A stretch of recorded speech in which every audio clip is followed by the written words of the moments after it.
UFC 303, Pereira versus Prochazka. Once again, Alex Pereira saves the day. This time, rescuing this card, which of course featured Conor McGregor and Michael Chandler originally, putting his belt on the line with only a couple weeks' notice. The guy is just an absolute savage. And we have a very solid card as well, besides the main title fight. Let's go through and break down these fights, starting off with Ricky Simón versus Vinicius Oliveira. Oliveira obviously erupted onto the scene with his win over Bernardo Sopai. Had that flying knee knockout, just absolutely incredible third round KO. And he's being rewarded with a matchup with Ricky Simón, a guy who's been doing this thing for a long time. Both guys actually have similar number of total fights, but Oliveira is just making his second appearance in the UFC octagon. Obviously, Ricky Simón is a different monster from Bernardo Sopai, but I actually think they have somewhat of a similar approach. I expect Oliveira to fall behind on the scorecards pretty early because he's probably going to get taken down, and it'll be up to him to respond and probably make another late in the fight KO comeback, and I just don't really see that happening against a guy with that much UFC experience as Ricky Simón. He's so tenacious with the takedowns. I think he wins this one by decision. Next up is a matchup between Tsuruya and Carlos Hernandez. Tsuruya is making his debut here. I honestly don't know much about him. I believe he won one of the Road to the UFC competitions. Don't really watch those. He's taking on Carlos Hernandez, who's 2-2 in the UFC. He hasn't really blown me away. He's had some solid performances, like versus Victor Altamirano, I believe, and Denise Bondar, but doesn't seem to have, a whole lot of upside, I guess you could say. Tsuruya seems like the more interesting prospect, more explosive. I think he wins this one by KO. Next up is a heavyweight matchup between Andrei Arlovski and Martin Buday. I actually think this is a pretty solid matchup for Andrei Arlovski, who's kind of been getting beat up pretty bad as of late. The guy's 45 years old, and any really big power puncher is just going to find his chin eventually and get the KO against him. That's just a product of his age and the amount of damage he's taken over the years. But Martin Buday, I think, is just about as much of a pillow puncher as you can find in the heavyweight division. He's going to the cards more often than just about any other heavyweight fighter. I think that lends itself. I think that's going to benefit Arlovski a lot. He's going to be a lot more comfortable exchanging because he knows that he doesn't have that, crazy power coming back at him. And I think we can see Arlovski actually take advantage of this matchup here and win a decision. He's got a bit of quickness left in him. I think he's going to have a little bit better cardio than Buday. So if this goes late, I think I could see him landing more strikes late in the fight. So Arlovski by decision is going to be the pick there. Next up is Michelle Waterson-Gomez taking on Gillian Robertson. This was pretty straightforward to me. Gillian, is the most skilled grappler in the division, bar none, from like a pure grappling standpoint. Michelle Waterson-Gomez has been subbed 4 times. I think Gillian is just going to control this one on the ground and eventually find a sub. I just can't really see Michelle having much of an answer when this gets taken to the ground. Next up is Payton Talbott taking on Yanis Ghanmourri.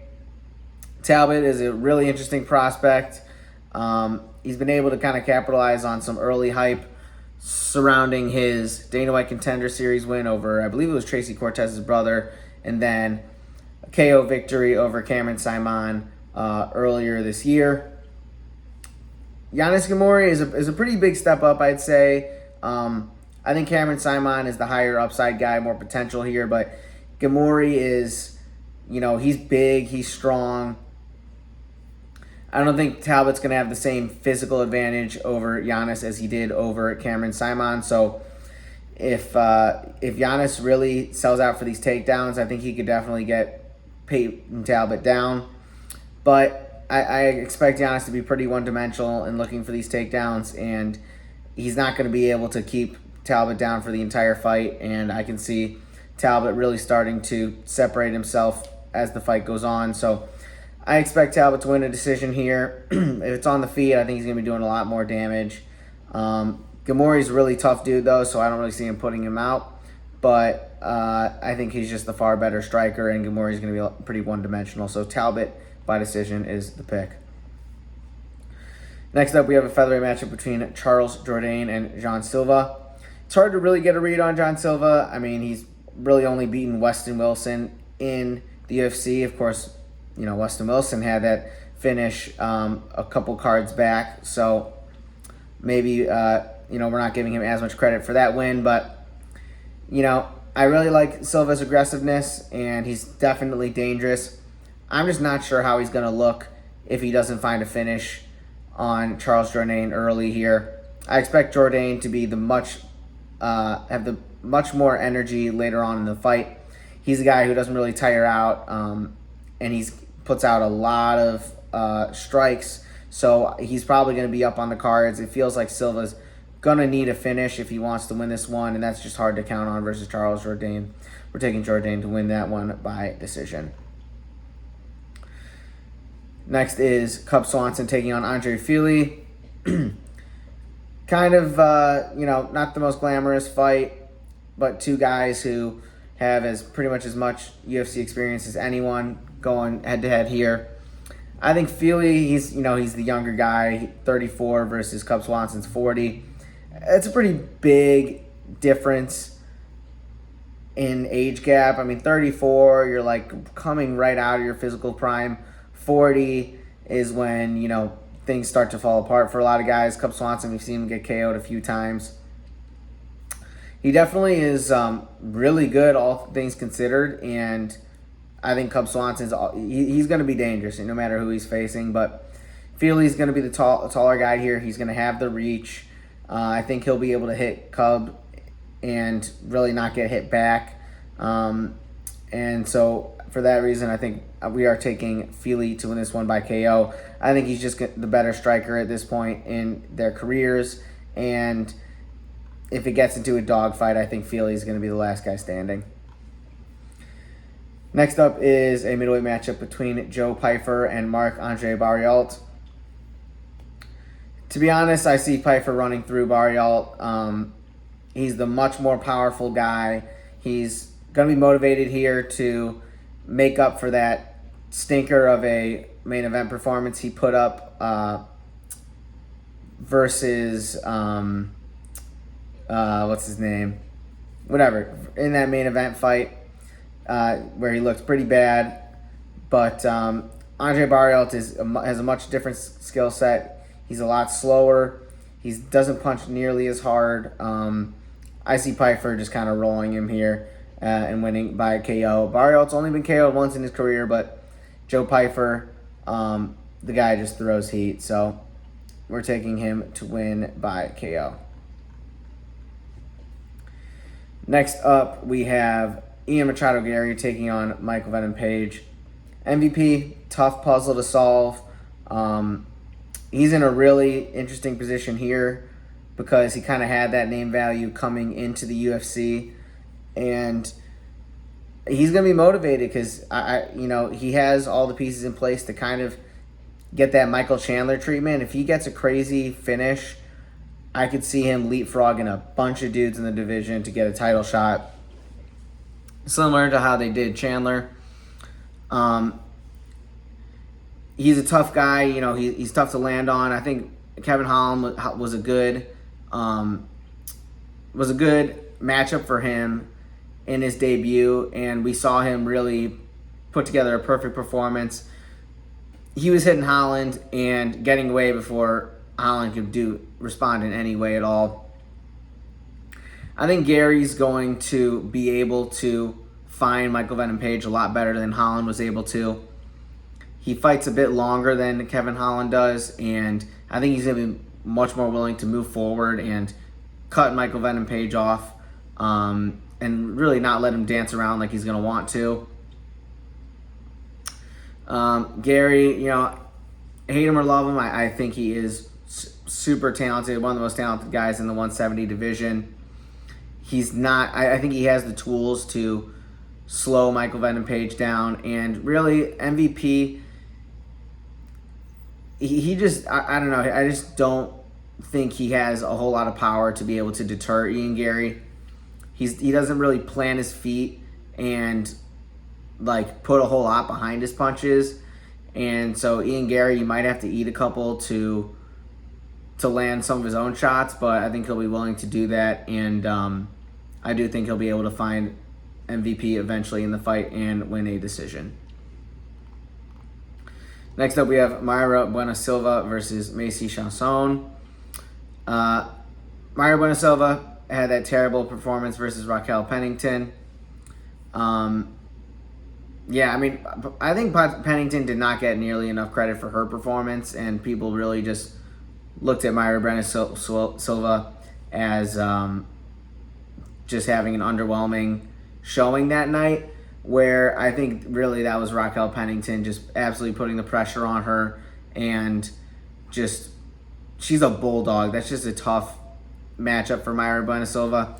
Macy Chiasson is she's big, but I don't think she's particularly dangerous in any position. Mayra Bueno Silva is, I think, the much better finisher out of these two, and I think she's just the better athlete. I think she'll be able to win some of the grappling exchanges, and if Macy exposes her neck at all, I think Mayra Bueno Silva is going to snatch it right up. We're taking Mayra Bueno Silva to win by decision. Next up is Anthony Smith taking on the late replacement Roman Dolidze. He's getting the middleweight matchup here because probably no light heavyweights could cut the weight in time to make this card. After Carlos Ulberg dropped out, unfortunately, somewhat recently. But, Anthony Smith is going to be the bigger guy here, but he's not the most physically imposing light heavyweight. I think Dolidze will be able to match up physically with him, at least in the grappling. Anthony Smith, he stunned a lot of people with his win over Vitor Petrino. And you can't take that away from him, but, looking at that fight, let's be honest, Petrino just, completely gave his neck up to Anthony Smith. Just, I don't know what that guy was thinking. His inexperience definitely showed in that one. Dolidze has a grappling pedigree to fall back on, and I think that is kind of Anthony Smith's big ticket to win the matchup, is by submission. I think Dolidze is going to find a KO here. Smith's taken a lot of damage, and, yes, the guys who have been hurting him as of late are much better strikers than Roman Dolidze, but we've seen Dolidze, really put damage on guys in the past. Phil Hawes. So Dolidze by KO is going to be the pick here. I just don't think he's really going to be scared of what Anthony Smith is throwing back at him, and I think he's just going to march forward and be able to find Anthony Smith's chin. Our co-main event, which is pretty incredible, is Brian Ortega taking on Diego Lopes. Diego Lopes definitely a fan favorite after three just super exciting fights in a row. Had the debut versus Ivloev that he lost, but now I think he's on a 3-fight finish streak. The guy's just absolutely on fire, and he's got the Brian Ortega matchup here, grappler versus grappler. Really interesting matchup. Ortega, we saw him show the levels in the grappling versus Yair Rodriguez. Rodriguez had absolutely no answer. Diego Lopes is a really, I just think he's too slick for Ortega to do him like he did Yair Rodriguez. But that being said, I do worry a bit about Diego Lopes' willingness to sort of fight off of his back. And I think Ortega's jiu-jitsu is definitely up to par, and he's so physically strong that if Diego is willing to go to his back, I think Ortega is just going to physically dominate him, and I just do not see Ortega getting submitted by Lopes at all. And I can see him, just winning rounds by getting top position and just doing work from there. So we're going to take Ortega by decision here. He's a slight underdog, but he's got the more UFC experience out of these two, even though he's not the most active guy. It looks like that shoulder is, back to 100%. So super exciting fight here. Definitely feels like either of these guys are kind of knocking on the door of a title shot. That next sort of crop of contenders behind Holloway and Volk. So really interested to see where that goes. And then finally we have our main event. Alex Pereira versus Jiri Prochazka. Pereira, full disclosure, we picked Prochazka in the first fight around, and that was a close fight, but, the thing that kind of has plagued Prochazka throughout his career that he's been kind of able to overcome is just how much he gets hit. The guy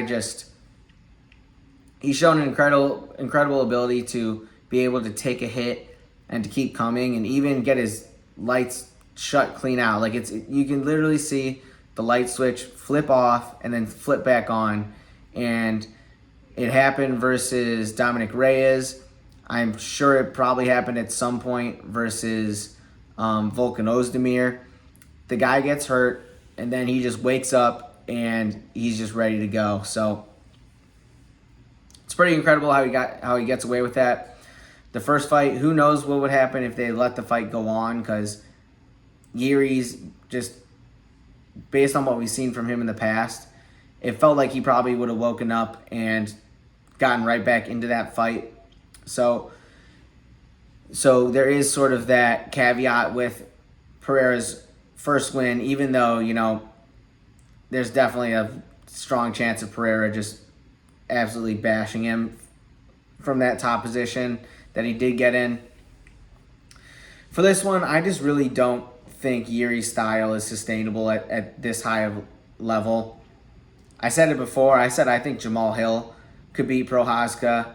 And I was kind of calling for that fight before Prochazka got injured because I thought Jamal would be a really tough matchup for Prochazka, who is just way too liberal about keeping his chin up in the air, and against a guy with a lot of power is going to get KO'd.